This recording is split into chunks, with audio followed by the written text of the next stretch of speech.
Focus. Okay. Now in early pregnancy,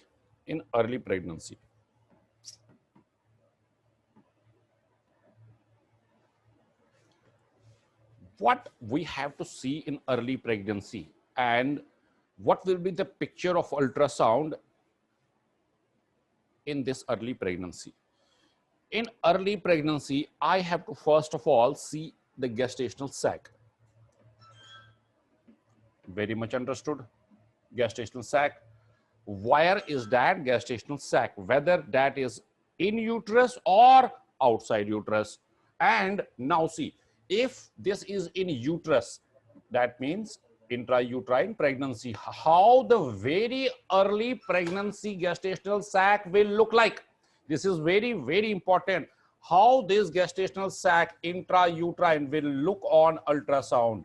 That is very, very important, because sometimes you may see a pseudo-gestational sac in case of ectopic pregnancy, and that time you have to confirm whether you are dealing with a pseudo-gestational sac of ectopic or an intrauterine gestational sac, because in very early pregnancy you may not see a yolk sac, you may not see the fetal pole, then whatever you are dealing can be a pseudo-gestational sac, which we will discuss. So now let us come to the gestational sac, normal gestational sac. Now, anybody doing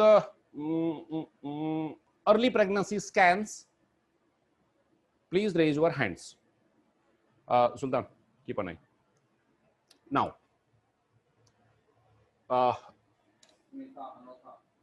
unmute her. Okay.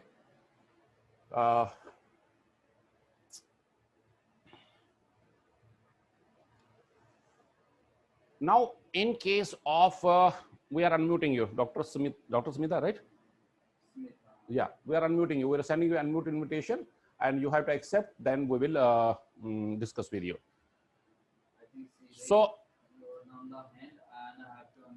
okay, you unmute next one, MK Chawla.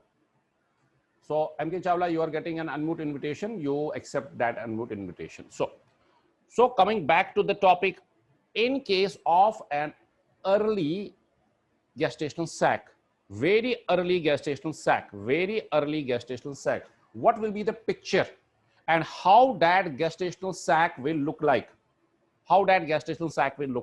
But before jumping on to the gestational sac, let us first discuss something. And what is that something? We are sending the unmute invitation to those who have raised the hand. They have to accept the unmute invitation, and then only they will be audible.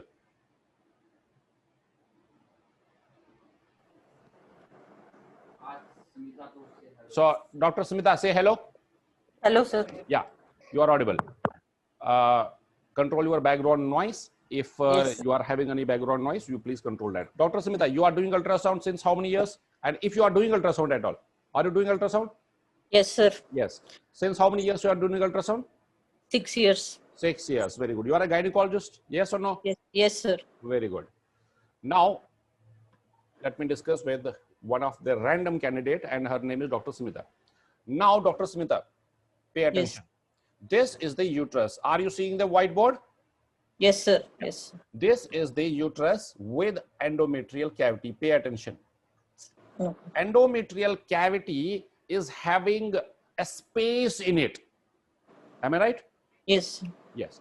Now, assume for the sake of argument, if the uterine cavity in itself is, let me take only 10 cc, very small 10 cc. Now question.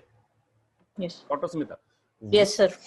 Listen to me. Will gestational sac, I am talking of very early Okay, gestational sir. sac, will that gestational sac equal to 10 cc, more or less? Less, sir. Very early. Less. Less. Very good.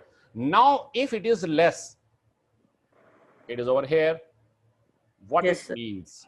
It means that the gestational sac will not be 10 cc. I am talking of very early pregnancy, but for the sake of argument, let me take 2 cc. Am I left behind with a 8 cc unobliterated uterine cavity? Yes or no? No, sir. Why no? Because there is a decidual reaction. Decidual reactions is not in the cavity, but the decidual reactions are coming from the endometrium. Yes, sir. Should I repeat? Yes, sir. I am having a 10 cc of endometrial cavity. Decidual reactions are over here. We will come to the decidual reactions later on. And another is surrounding the gestational sac. But I am talking of this cavity. Am I having an unobliterated uterine cavity in case of very early pregnancy? Later on, when the gestational sac is increasing, it will take whole of the cavity. But that is later on. But I am talking of very early pregnancy, because the pseudogestational sac has to be get differentiated from an early gestational sac in very early. Later on, the embryo with a heartbeat will come up and you can make out. But the point is that you have to differentiate whether you are dealing with a pseudo sac or a true sac in case of very early pregnancy. Am I right? Yes, sir. Now, coming to this unobliterated uterine cavity. Have you ever thought that there will be an unobliterated uterine cavity? Have you ever thought? Dr. Smita, right? No, sir. No, sir. I have not. This is the point. This is ultrasound. I told you yesterday, you have to think more and you have to do less.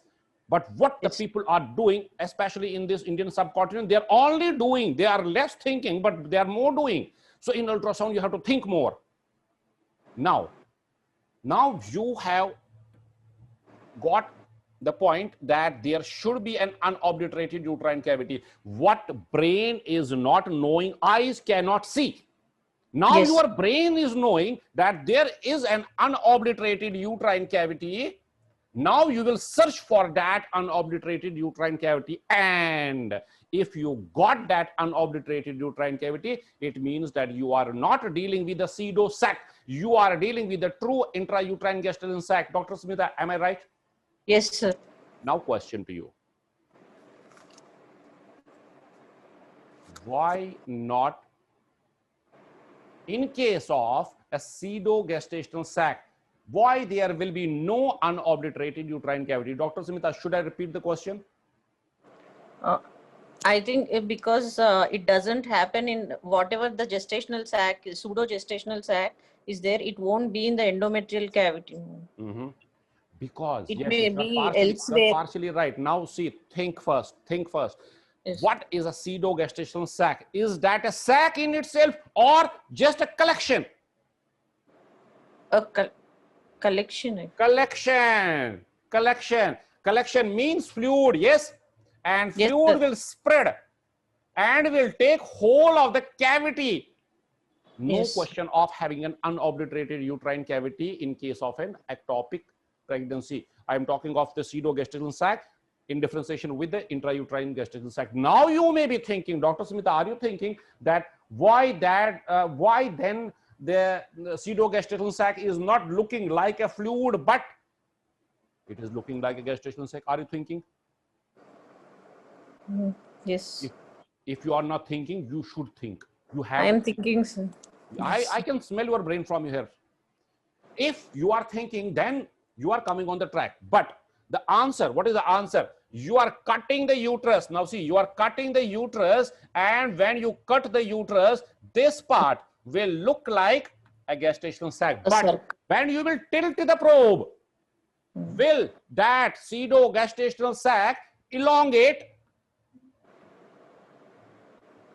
Yes, sir, it will. Because in the vertical section, it will elongate. It has to. Now see, if I am seeing a gestational sac, I'm in the pseudo-gestational sac, like a gestational sac, but if I will turn the transducer, it has to get taper, it has to get elongated. Why? Because it is a fluid collection, and the cavity is communicated to the outside.